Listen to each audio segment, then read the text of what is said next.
Hi, I'm Dr. Lisa Olson from the Smart Weight Loss Coaching Podcast.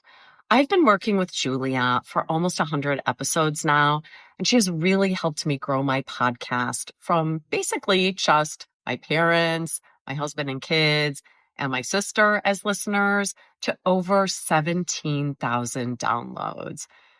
I mean, the amount that she expanded my audience went way beyond my expectations. She really blew my mind. I have quadrupled the number of downloads over the past 12 months. Julia has been so much more than just my podcast teacher. She has been like a partner to me, really taking an interest in my program and helping me more than I ever could have asked for. I highly recommend Julia. How amazing is that? I am so grateful that Dr. Lisa shared her experience. And if her story resonated with you and you're thinking, wait, I want results like that too, that is exactly what we're doing inside the Podcast Growth Collective. It's the place for online business owners who want to turn podcasting into a powerful growth tool without the burnout and without guessing what to fix. If you're ready to stop spinning your wheels and finally start seeing results from your podcast, I would love to support you. Head to thepodcastteacher.com/collective to learn more and to join us. And now let's jump into today's episode.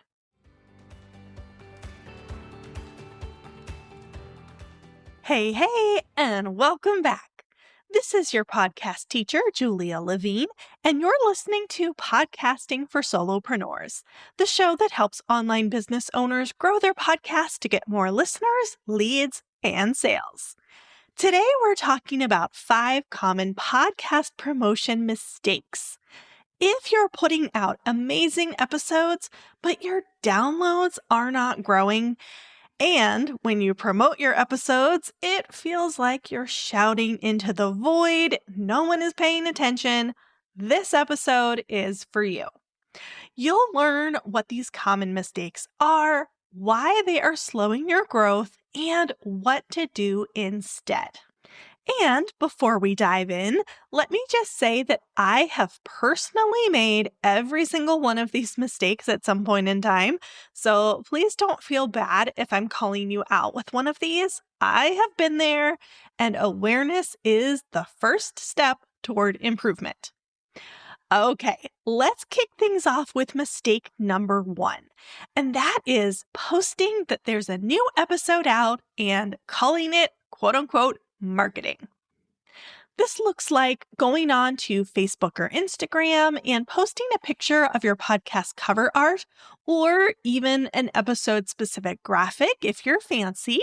And the caption says something like, "Episode 25 is out now, go listen."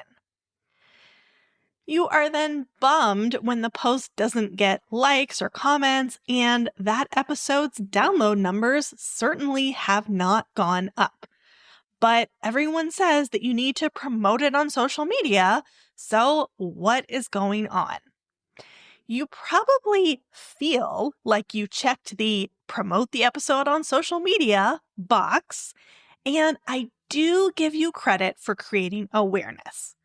Depending on your audience, this strategy might work, or it is a good backup plan for those weeks when you're stretched so thin that you don't have an ounce of extra brain power to spare. I have been there, my fellow solopreneurs.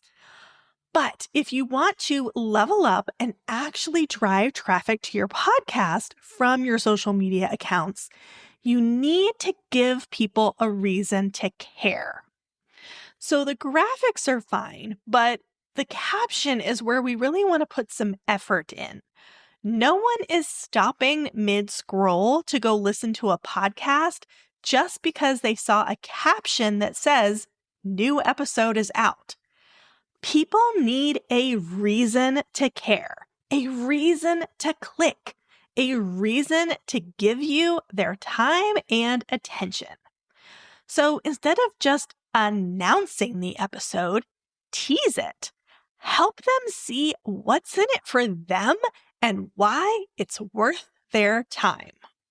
Think about what from that episode would stop someone's scroll. What would make them say, "Oh, I need to hear this"? That is what should be in your social content. This shifts it from being about you and asking them to come listen to your podcast into it being about them and the benefit that they will receive.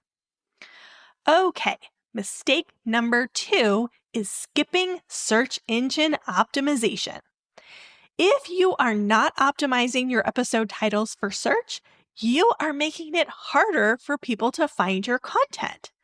And leaning into SEO is working smarter, not harder, which you know is my favorite thing. When your SEO is dialed in, your podcast is essentially marketing itself. You do not have to lift a finger. The episode title field is one of the most heavily weighted by the search algorithm. So you should carefully craft your episode titles to ensure the words your audience types into the search bar are included. Podcast SEO is a different beast than Google SEO, and I break down all of the secrets inside the first foundational module of the Podcast Growth Collective. Head to thepodcastteacher.com/collective to get access to it. Okay, mistake number 3 is not taking advantage of the 72-hour window after your episode goes live. If you're promoting your episode 3, 5, or 7 days after the episode goes live, I am definitely happy that you are promoting it, period. But you will get a better return on investment if you concentrate your promotions within the first 72 hours. Podcast apps like Apple and Spotify are somewhat similar to social media in that when your new episode gets a bunch of downloads and listens early on, the app is more likely to show it to more people to rank it higher in the search results. So that new status only lasts about 72 hours. So that's a key window to get as much activity as possible. The more buzz and activity that you can generate in those first few days, the better your chances are of showing up in the search results and getting discovered. So, concentrate on your promotion during those first 72 hours to make the most impact. All right, moving on to mistake number 4, which is not promoting your old episodes. Podcast content does not get squashed by the algorithm after 24 or even 72 hours. It is still there and it's still discoverable. You can get a lot of downloads weeks, months, and even years after its release if you have your SEO dialed in. But as I mentioned a moment ago, that golden window of newness only lasts for about 72 hours, and then the algorithm is not helping you as much. You can still drive that traffic to the episode yourself, though. You can do a Throwback Thursday type of post and talk about an old episode. Just make sure to give them a reason to listen, as I described when talking about mistake number 1. And if you hang out in communities online, Facebook groups, or you are following hashtags about your topic, and someone asks a question that you cover within an episode, jump into the comments and say something like, "Oh, I talk about this in episode 84 of my podcast called Podcasting for Solopreneurs." Not only is the person who asked the question likely to tune in because you told them you have the answer, but so are others who have the same question or are interested in the same topic, and they might just be lurking and reading instead of posting.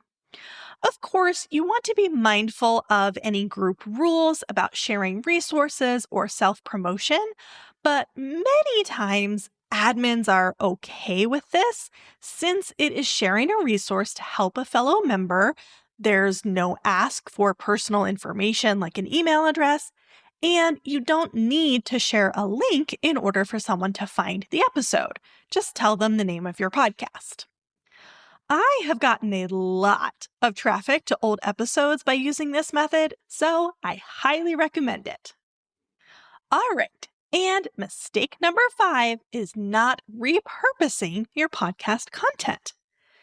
You are sitting on so much amazing content, and chances are that you are probably underusing it. One podcast episode can turn into a blog post, an email newsletter to your list, several different Facebook posts or Instagram posts, stories, short form videos for, of course, Instagram, TikTok, and or YouTube Shorts. You can also turn it into a long form YouTube video, a Pinterest pin, a LinkedIn post, and probably more things too. And that's all just from one single episode. Repurposing content is about reaching new audiences and reinforcing your message. You can post engaging content that drives people to the actual episode for more or for the full story, or you can let that repurposed content just stand on its own. I know that kind of goes against what I am saying about the value of podcasting, but at the end of the day, you want people to connect with you and your business. And if that happens through Instagram posts that you created from your podcast content, even if they've never actually listened to your podcast, that's okay with me because it is still accomplishing the goal. AI is making it easier and easier to repurpose content these days. So put effort into crafting your podcast episode content and then squeeze it and reshape it to create content for other platforms as well.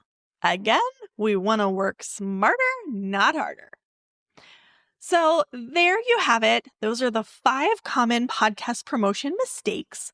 If you have been making any of them, no worries. I have been there. Just pick one to focus on correcting and move forward. The important thing is that now you know what to work on. And if you're ready for more in-depth marketing strategies that actually work, I invite you to join us inside the Podcast Growth Collective. You can learn more at thepodcastteacher.com/collective. Until next time, happy podcasting.